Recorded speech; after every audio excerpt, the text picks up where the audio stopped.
Welcome back to Cosmeholics Anonymous. I am your favorite new mama, Bougie Vintage, and today's video is a Love and Hip Hop video. I am so sorry that I didn't do last week's video. Y'all know the people them tried to poison my ass. So I didn't get to do the video for you guys. And a couple of you guys were asking, like, when's it going up? But then I was just like, baby, it's not getting done. Last week's episode was pretty freaking boring. So you didn't miss anything. You're gonna catch up this week.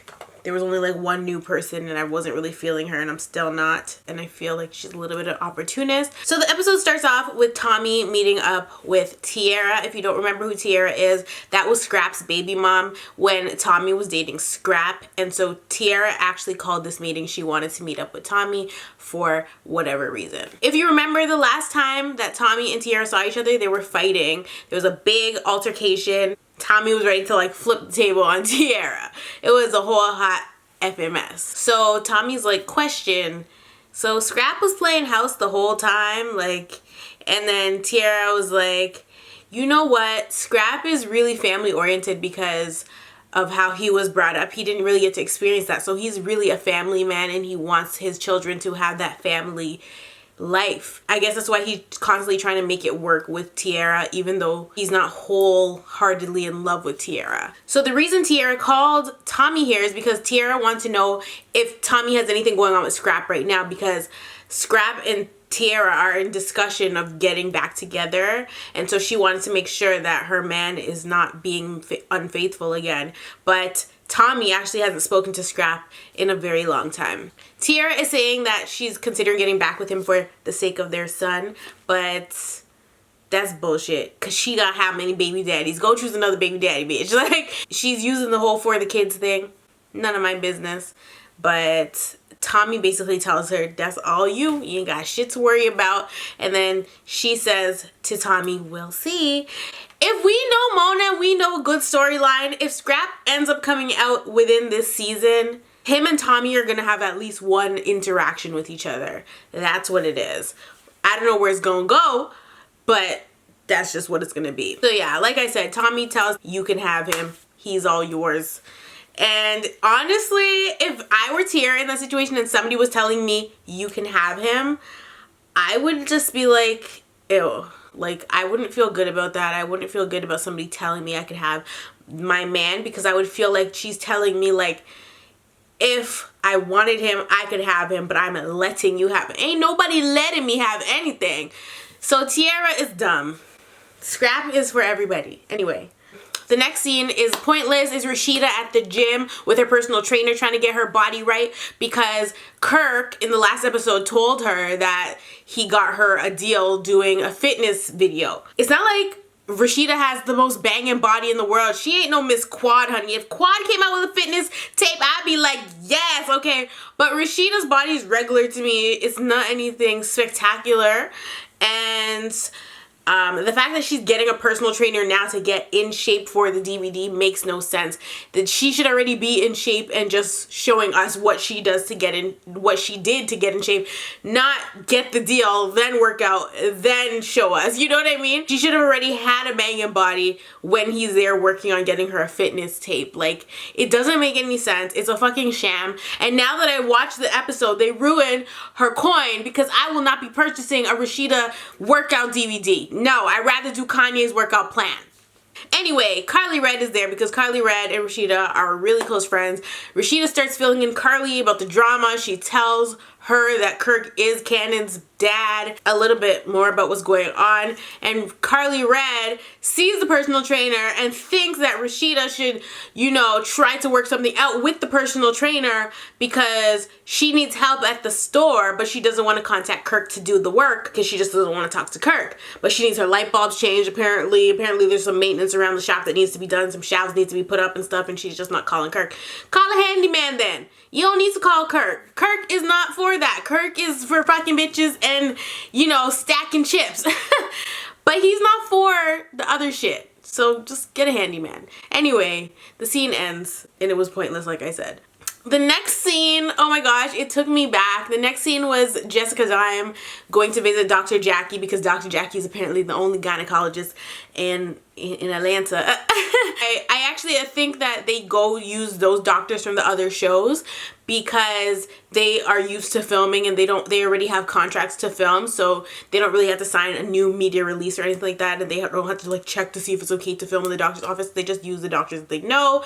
Anyway, Jessica is at Dr. Jackie's office. If you don't watch Married to Medicine, you need to watch Married to Medicine. At this appointment, Jessica was 10 weeks. Her man wasn't at the appointment with her because he is trying out for various teams, trying to get employed, honey. Because I done told y'all, you don't want to be dating nobody, get pregnant for them and they ain't got a job, baby. That's not how we do it around these parts. Jessica is telling Jackie that she doesn't have a good support system because that's a part of, you know, your gynecologist is going to ask you about that stuff, and she doesn't have a good support system because she's not in good terms with her mom. The way she keeps talking about her relationship with her mom, we know that her mom's probably going to make an appearance on the show.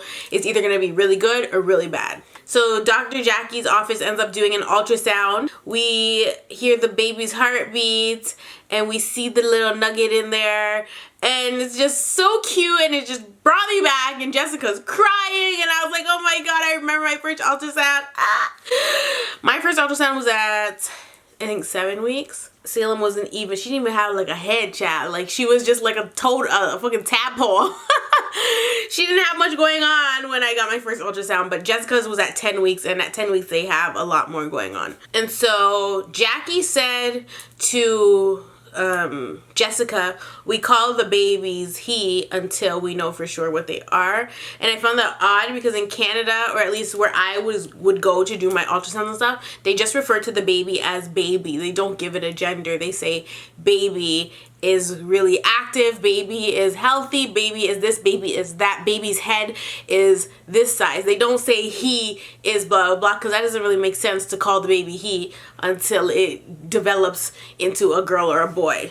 Anyway, that was basically that. The next scene is Jock, Tammy, and Tommy, and they're basically at like a little lounge thing, and they're just catching up. So Tommy, of course, tells them about her situation with Versace, and Tammy says, well, you know, that's the one thing we don't do. We don't call the popo on our family. But Versace didn't call the police, and Tommy keeps saying that Versace made a statement and that statement stuck and blah blah blah blah, and that's why she had to go to court 7 times for the situation and blah blah blah blah. But Versace's saying that she didn't give them a statement. She said she had nothing to do with it when the police contacted her. So I don't know who's telling the truth and who's lying here.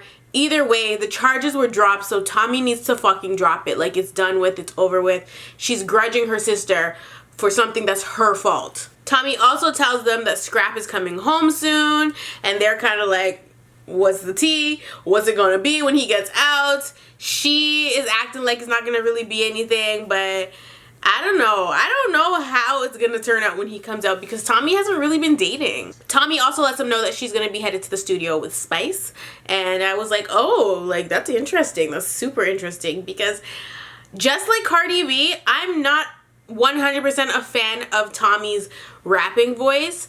I like her rapping voice better than Cardi's, but I feel like her music is not there for me, and she has to really come harder. She needs a ghostwriter. She needs somebody to help her with her lyrics so that we could get a banger out of her, and she could probably be really successful because everybody kind of likes Tommy. I think she's high risk because she does have the drinking problem, and so a lot of record labels might give her a passerby, might look at her and say no because she already has issues. But I don't know. We still rooting for Tommy. By the grace of God, she gonna get it together. Anyway, by the end of this little interaction with her and Jock and Tammy, she basically calls to the waitress for them to bring her another round, which this, to me, it didn't seem authentic, because who the fuck yells across the fucking restaurant for the waitress to come back? You literally just put your arm up or you wait for the person to come back to the table. But she's like, another round, like she's yelling for another round of drinks or shots or whatever they were having. And I was just like, okay, this is obviously just playing into her whole drinking thing. Like, I wouldn't be doing that on TV. I'm so sorry. Anyways, this next scene is an event that, or not an event, but Stevie J actually called a meeting because he needs to talk to his family and friends. So Kirk is there and Jock is there. Stevie's daughters are there. They're waiting for a couple other people to show up, and Jock starts calling out to some lady that he thought was fine, and I think she was with her friend or something, and Kirk is in confessional talking about nope.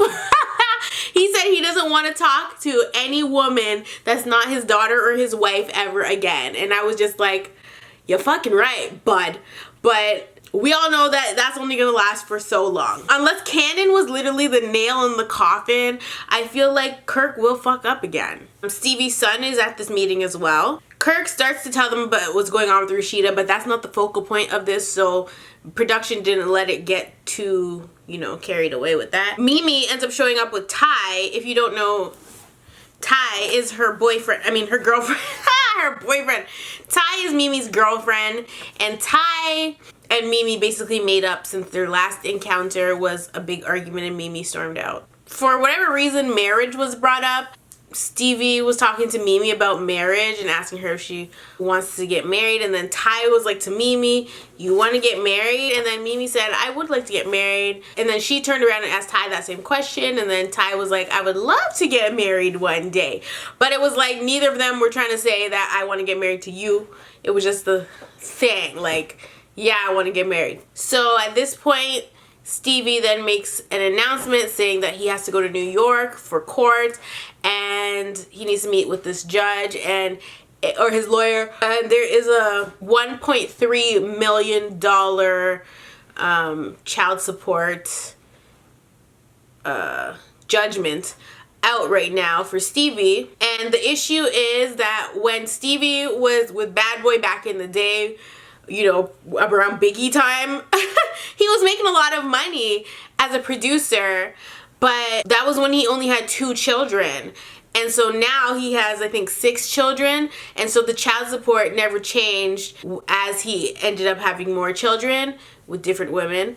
And also, the child support didn't change as life changed because he's claiming he doesn't make that much money as he used to make back in the day. And so the 1.3 million is excessive, especially because the children are older, but a lot of it is back payment because he obviously was never paying. But the kids, he has a great relationship with all of his children, and that's not being taken into consideration. I don't think the children can actually speak on it. It's just between the parents and the court system, and so he's still being ordered to pay this amount. Savannah's really hurt by this because he's like, if y'all don't see me in 4 months, then I'll see you in 4 months. And so Savannah's really, really tearing up about it. She's really, really sad. She said her dad's her best friend. She doesn't want him to go to jail over this. Nobody wants their dad to go to jail over child support except for me. Literally, except for me. I'm probably the only person that wants their dad to go to jail for that bullshit.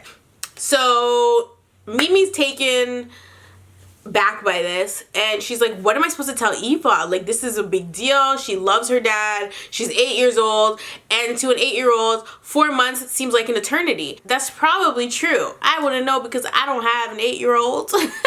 But 4 months is definitely a long time to a little child. And so he tells her, don't tell her. Tell her I'm on vacation or something, but do not tell her I'm in jail. I don't know if I agree with that. I feel like you shouldn't lie to your children. She's gonna find out later in life, and that may upset her. So I think they should probably just be honest with her, but it's not my child and it's not my rules. On top of that, he also tells Mimi that he wants her to manage Estelita while he's gone if he has to stay away. Mimi is hesitant, but she definitely agrees. They tried to do this managing thing before in the past. It didn't really work out. He then throws in that he also needs her to watch Just Brittany as well. At this point, Just Brittany and Keely show up. Keely is BB Gunn's like best friend, and in the last episode that I didn't review, I found that Keely was doing a lot of bad mouthing about Sierra. I didn't like how she was speaking of Sierra. I thought that she should stay in her fucking place. And that's the problem when men have best friends that are women. The woman thinks that they can say and do anything they please because the man is opening up to them. But realistically, you shouldn't be divulging information about your relationship to somebody that is not in your relationship, especially if they're of the opposite sex, because bitches are sneaky. And I almost feel like she's an opportunist. In the last episode, she spoke about how she knows Stevie J, and she was actually telling Just Brittany that she should come with her so that she can talk to Stevie J about managing her or being like doing artist development for her, just so that Just Brittany's getting good treatment because of what happened with Estelita and Erica. And so she just wanted to kind of have Just Brittany's back. But I feel like she's definitely just an opportunist because she ain't got no other place on the show, okay? Stevie's telling them what's going on. Keely's sitting there, Just Brittany's sitting there, and Just Brittany makes it a point to say that she didn't sign the contract. She's not, you know, his artist, and she actually had said she doesn't think that her name and Estelita's name should be mentioned in the same sentence. Like, they're not doing the same things.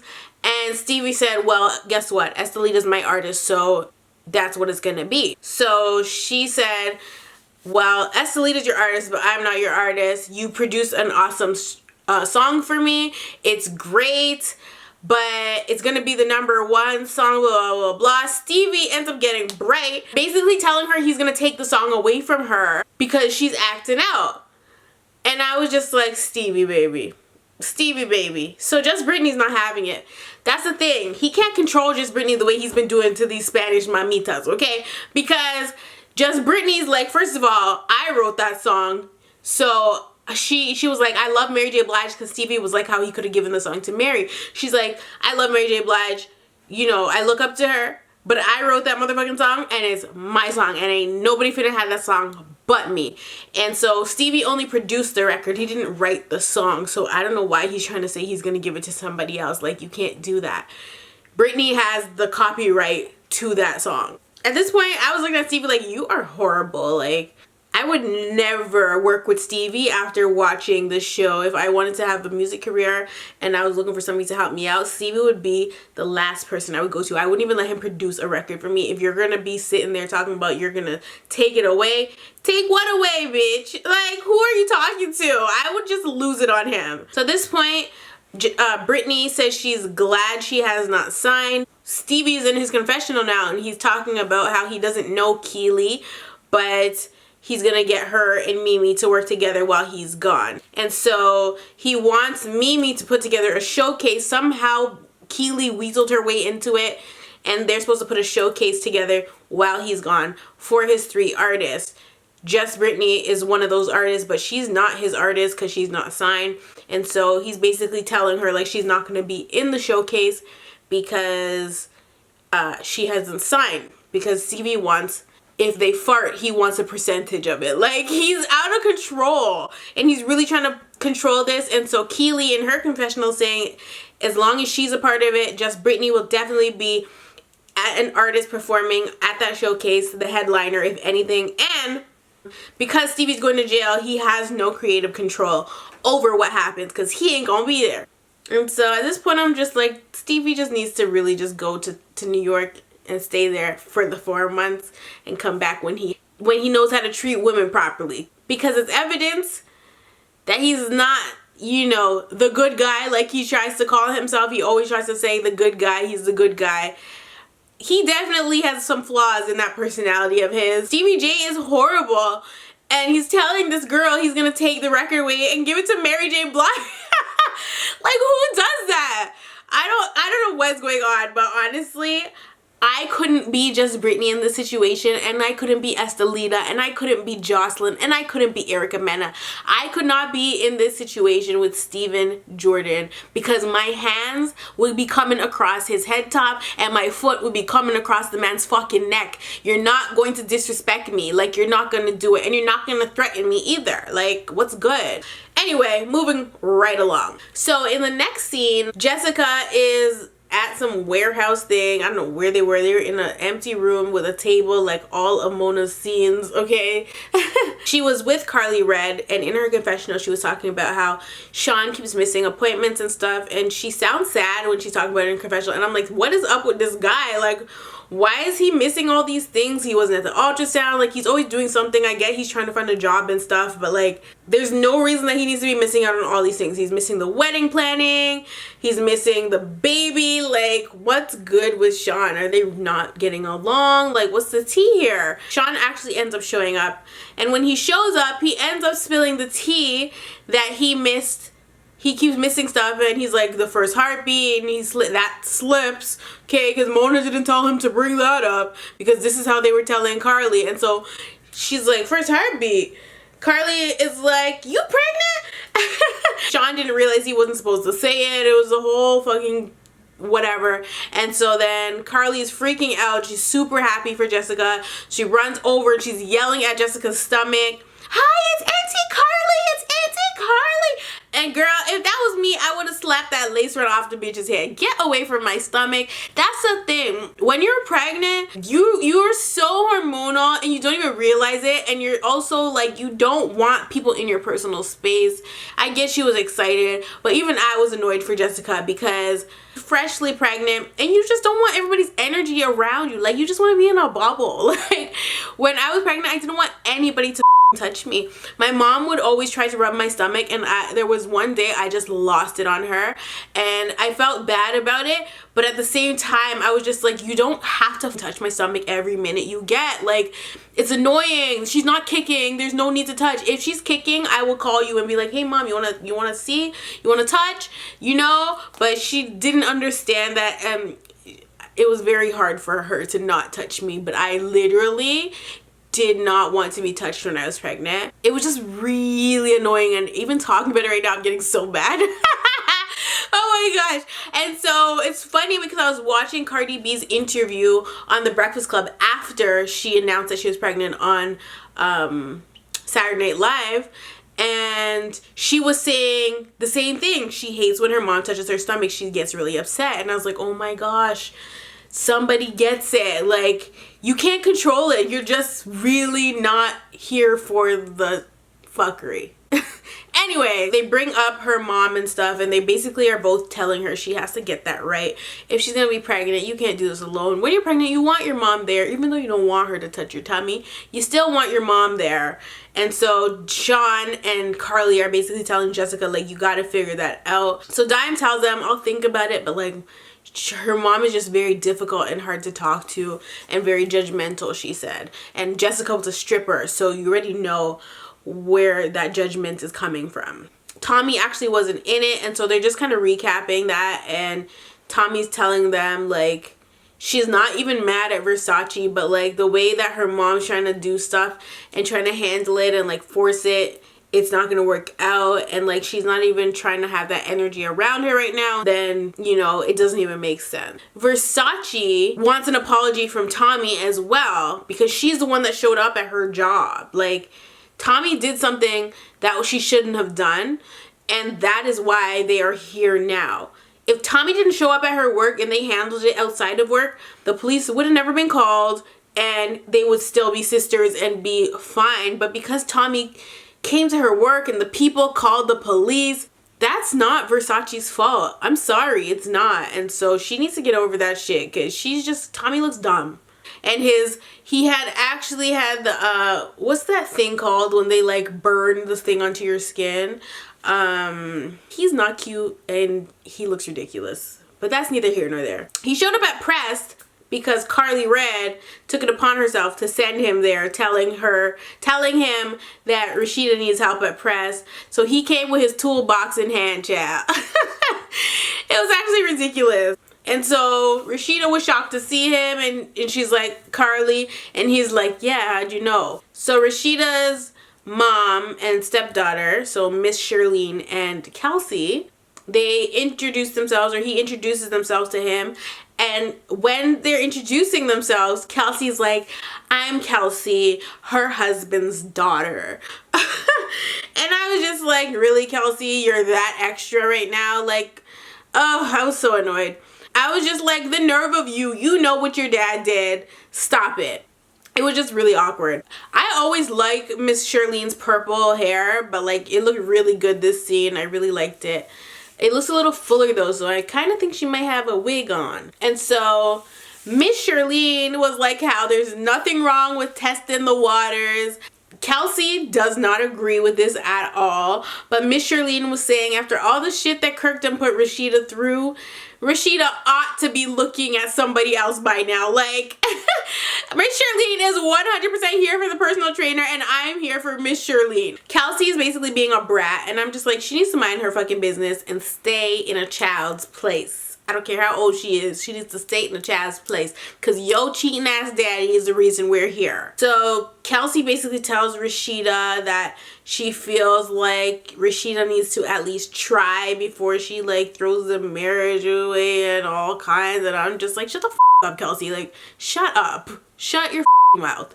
Mind your business. How about you go tell your dad to try to keep his dick in his pants and try not to ejaculate into women that are not his wife and try to not get them pregnant, okay? And try not to lie about it and try not to stall on taking paternity tests. How about you go tell your dad that before you come and tell this lady that's not your mother what she needs to do in her relationship? She was being a brat, and I was not here for her at all with her squeaky ass voice.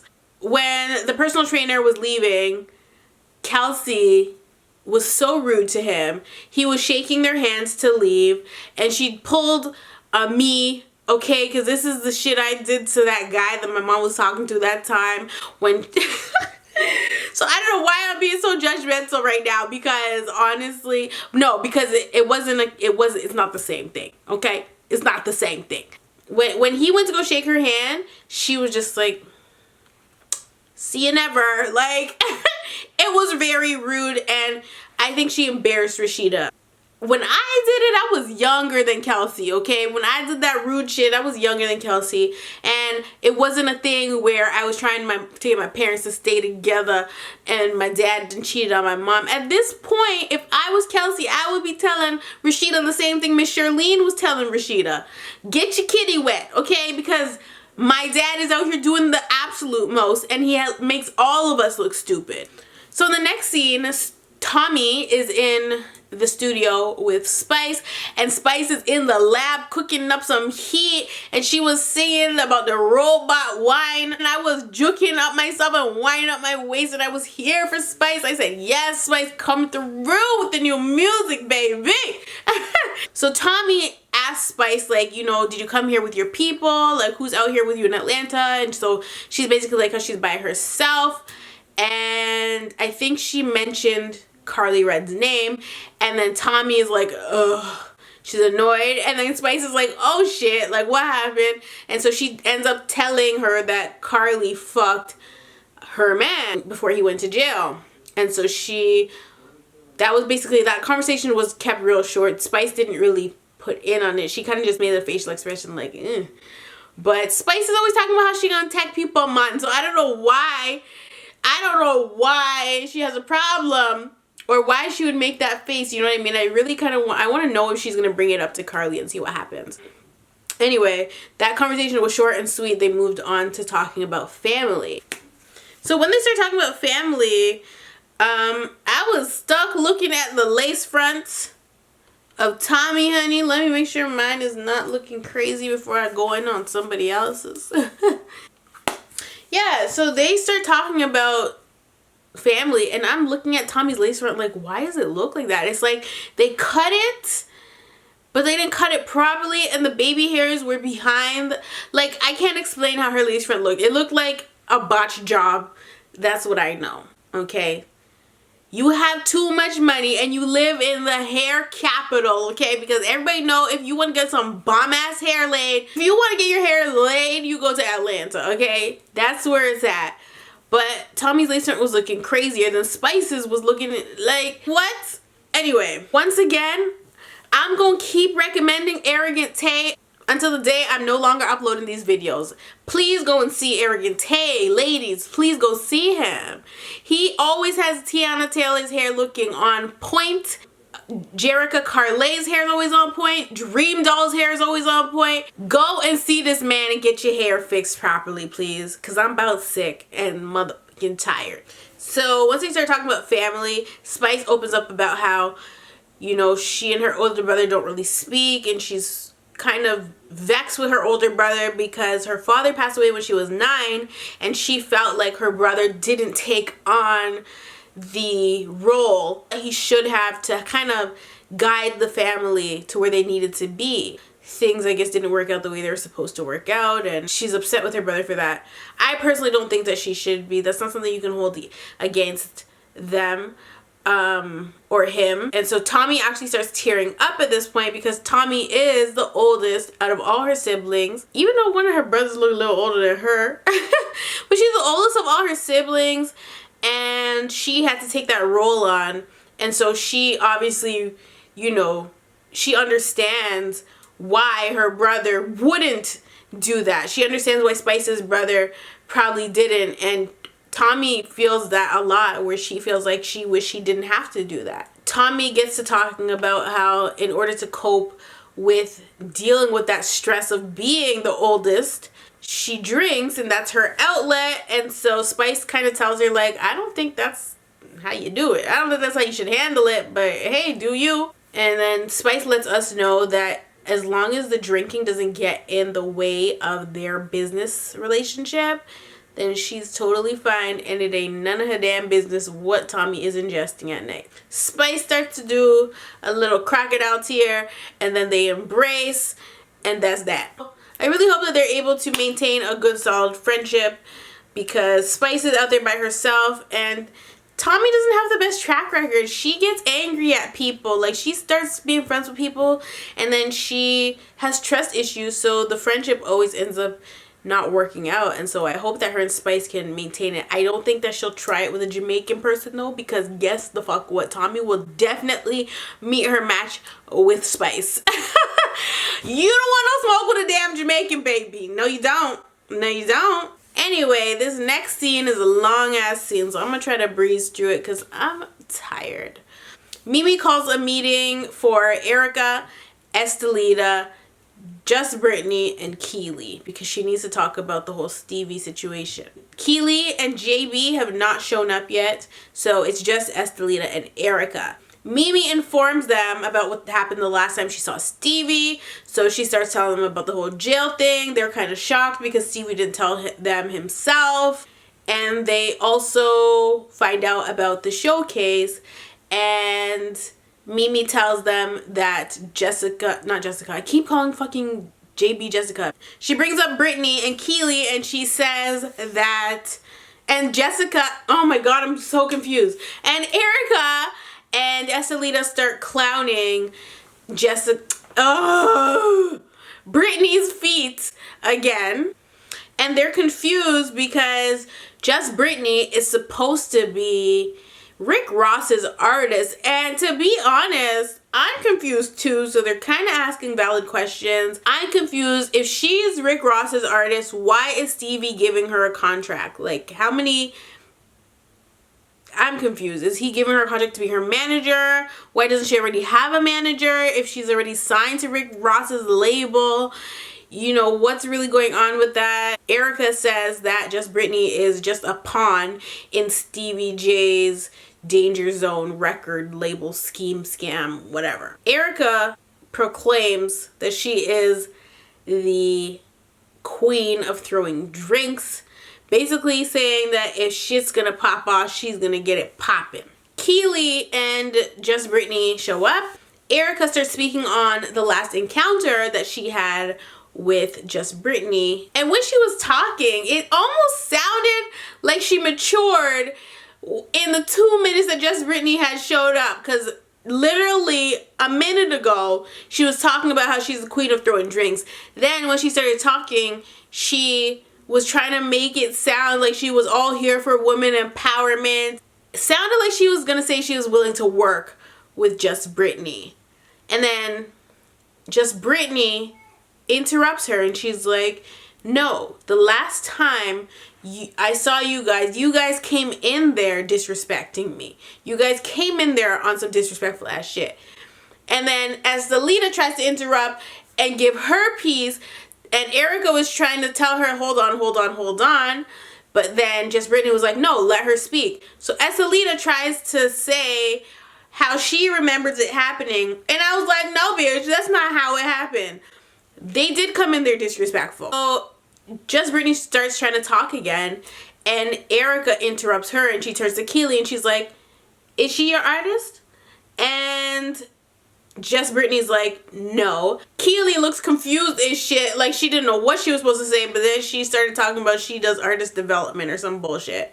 A lot was going on, so I'm only hearing this and that, like I'm not getting the full conversation, because Estelita started saying something about she's a Spanish artist or something like that, and then Just Brittany started speaking in Spanish. So then Erica's like to Just Brittany, speak Spanish the proper way or something, like as if she wasn't speaking it properly. But she's not Hispanic and she's not Latina, so I don't know what was wrong with how she was speaking. Can somebody please tell me? Because it all sounds the same to me. So yeah, she tells her to speak it the real way, and Just Brittany tells her to go take care of her son. Lord, when she said this, I said, I know this about to go left, baby. I know it's about to go left. And Erica responds with, bitch, I am. Oh my gosh. So while this is going on, I'm just like, oh my gosh. So if somebody talks about your kid, you're going to be upset, I guess. Like, well, I don't know, because people tried it with me and it doesn't work with me. But with Erica, if you are known to not take care of your child, it's just like Drea. People say that Drea doesn't take care of her child. There's lots of scandals with Drea and her kids. And so when you talk about these reality stars and their children, they can get really heated. And so I actually expected it to go way different than it was. So part of me is like, oh, maybe Erica has changed a bit, because I feel like in a different season on a different show, baby, Erica would have came across that table real quick. Maybe she just doesn't want smoke with Just Brittany. I don't know what it is. But she's like, what you're not gonna do is poke the beast out of hibernation. And I was just like, Erica, shut up. Like, stop it. And so Just Brittany's like, come out of hibernation, bitch. Tell her again, come out of hibernation. Don't talk about it, be about it. And at this point, they had the camera on the side of Just Brittany, and I was like, why is this bitch dressed like Halloween? This girl was wearing a whole purple and orange getup. She really looked like she was going to a Halloween parade. Like, I couldn't deal. Who the hell wears orange and purple? Like, who? She was dressed like Elvira in this bitch. Like, it was a hot fucking mess. Halloween Town, the grandma from Halloween Town, like, it was not okay. So they start talking about the showcase again, and now they're arguing about who is going to be headlining the showcase, because Just Brittany thinks it's her. Estelita says it's gonna be her. And to be honest, none of y'all should be headlining any damn thing, okay? Y'all is not Beyonce. This is not Beachella. So sorry about it. So Just Brittany calls the girls enchiladas. Then the girls are calling her Shanae. Erica thinks that this is the funniest joke in the world, and she's like, she called her Shanae. And I'm just like, shut up, please. Y'all are not about to do this. You're both wrong. You can't be calling Spanish people enchiladas, and you can't be calling black women Shanae. You can't do it. It was tit for tat. It was immature. Neither of them should be calling each other names when we're trying to talk about women empowerment here. What the is good? So they start arguing again. Erica is fucking hot at this point. She's really upset. What's new? What the fuck is new? All Erica knows how to do is get upset. All she knows how to do is get upset. When are we going to see something different from Erica? So at this point, the security steps in, which makes Erica even more angry. She's wilding out on security and telling them it is her why they have jobs. Because in the earlier seasons of Love and Hip Hop, they didn't really have security, you know? And so I guess she feels like she's a part of the reason they have jobs, because she's always quick to pop off. By the end of this, Erica's getting escorted out. And then they're like, next time on. So that's it for this episode. But baby, in the next episode, we find out that we were right. Tobias definitely has something going on with Carly Rae, talking about, I know her in passing. You's a motherfucking lie. You are more of a liar than Tristan Thompson, bitch. That's what you are, okay? In passing. In passing your dick through that bitch. How about that, okay? Anyway, I love you all, and I will definitely see you in the next one.